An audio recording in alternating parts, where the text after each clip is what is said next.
what if you could boost your conversion rate by at least 20%? How would that feel to you? So you need to understand 3 foundational concepts that tie into emotions: anchoring, transference, and eliciting and installing questions. In the science of neurolinguistic programming, anchoring is the process of consciously connecting an emotional reaction someone has to a specific trigger.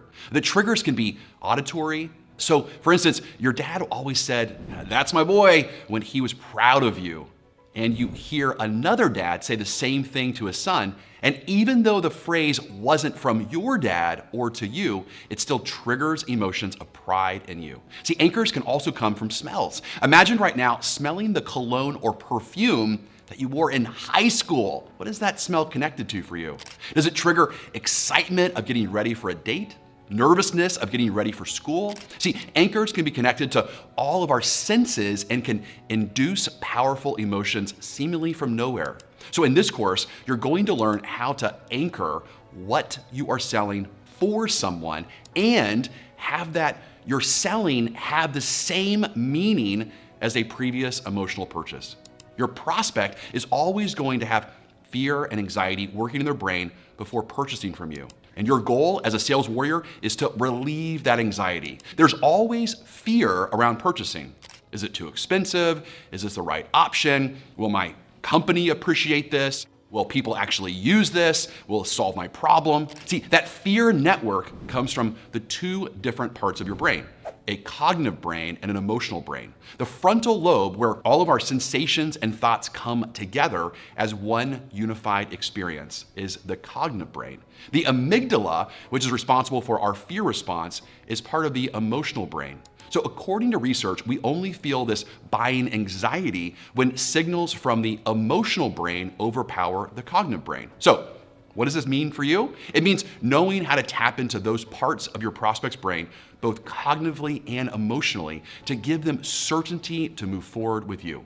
And anchoring is an incredible way to soothe the fear flooding your prospect's brain. How can your product or service elicit the same emotion of excitement, happiness, or confidence for your customers? How can you anchor those buying emotional states for your customer? See, 95% of all decisions are made subconsciously. And when you can anchor that buying emotional state, you're triggering something in their subconscious mind. That's when you're going to hear that magic phrase of, this just feels right. I can feel that this is the best decision. When someone says, this feels right, there's an anchored experience working behind the scenes that they're transferring to the current situation. And that leads us to our next concept, transference. When someone says, this feels right, it means that for some reason, this current product or service is making them feel the same way that something else made them feel in the past.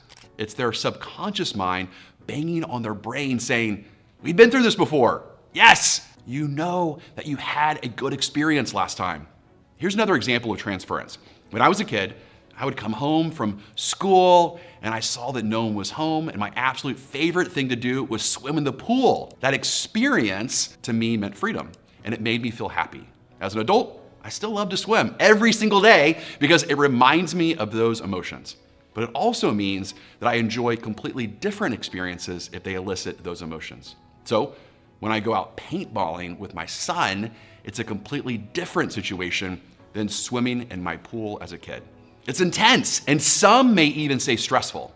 It's definitely more of an adrenaline rush than taking a relaxing swim in my pool. But that unleashed conquering that comes with paintballing, where I don't have to play nice and I don't have to follow the rules, that means freedom to me. And just like swimming in my pool, that freedom makes me feel happy. See, your customer experiences transference all the time, even when they're not aware of it. And transference works in 2 ways. The positive side, like me in the pool and paintballing, which is an attraction, or the dark side, which is repulsion. This is when you get that something doesn't feel right gut reaction. And it could be from a person, a decision, or any situation that connects to something in your past. Your job as a sales warrior is to be aware of the transference that your customer is experiencing. They could have had a negative experience in the past that transfers to you.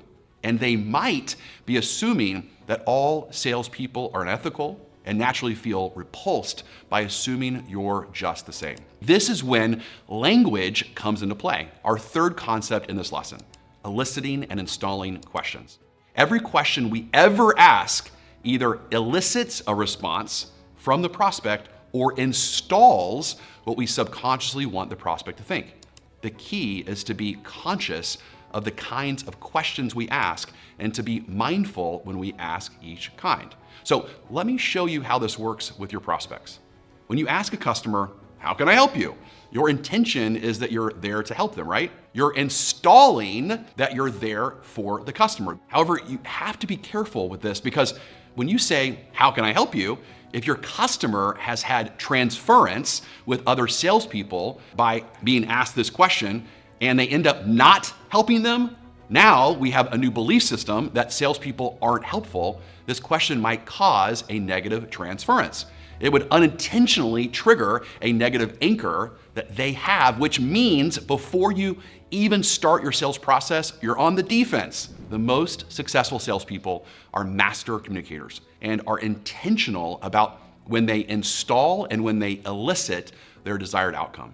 So when you say, "How can I help you?" in addition to possibly triggering a negative anchor that your customer might then transfer onto you, you're also assuming that the customer knows what they want, that they are in charge, and that they don't need you. So what do you say instead? You disrupt the pattern of what they expect by giving them your triple bind. You say, "Hi, Mr. Customer, most people want us for A, B, or C. Of those, what do you want to spend the most time talking about today?" When you say this, you're installing that you have a value proposition, and it's a much faster approach than presupposing that the customer knows your value proposition. When you say, "Tell me more," you're eliciting additional information so that you can get to the meaning and their emotions right away. So the key is to always know your intention behind each question. So when I say, "How would having this benefit you?" my intention is to install that my product or service benefits them. But I need them to tell me so that I can get that position of strength because people don't argue with their own advice. All right, a leash you may have is this all seems like a lot to consider. And remember, when I'm just trying to help my prospects and improve their life and remove the pain, look, here's what I want you to understand. Don't get too caught up in what kind of phrasing you're using because you're always either what? Installing or eliciting. So just be mindful of the intention. Master communicators are intentional about the questions that they use. So remember, you as the sales warrior are the primary source of confidence, motivation, hope, and certainty in the prospect decision to buy or not to buy. You are their champion. You are their advisor. And all of these concepts and processes you're learning and are designed to help you be the source of confidence, motivation, hope, and certainty for your prospect. Your intention is to improve lives, so all of this is going to come to you more naturally than you think. We're just bringing in awareness and helping you tap into the skills that are already within you. Remember, even the slightest improvement always leads to positive change. You are the ultimate sales warrior. You already know more than 95% of all other sales warriors on the planet. Now choose to be in the top 5% that grows out of inspiration by choosing to fulfill your higher purpose of leading, protecting, and serving your prospect.